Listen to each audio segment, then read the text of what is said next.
चंद्रभागा आता आटायाची नाही, डोळ्यातून चंद्रभागा आता आटायाची नाही।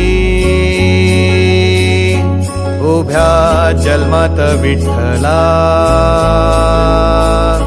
वारी चुकायाची नाही।